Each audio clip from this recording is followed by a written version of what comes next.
Lord, bigyan mo ako ng talino sa lahat ng aking gagawin.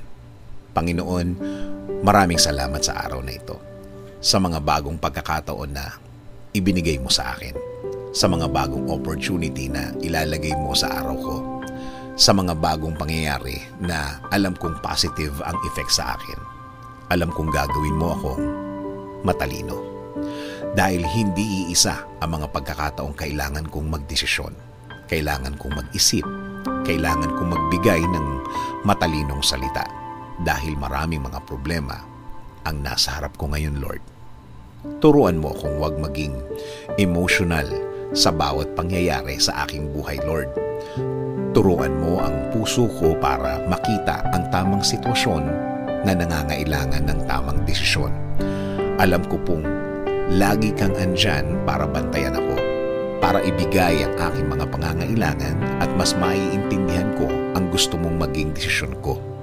Please, Lord, always clear my mind.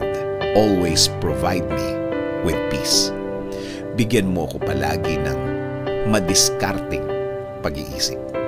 Bigyan mo ako palagi ng malinaw na isip para makita ko ang lahat ng options ko, lalong-lalo na sa oras na kailangan ko ng magdesisyon.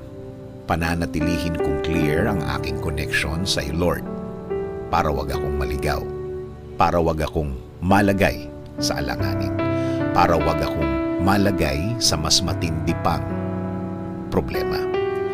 Ibigay mo din ang mga tamang tao na tutulong sa ibinigay mong desisyon para sa akin.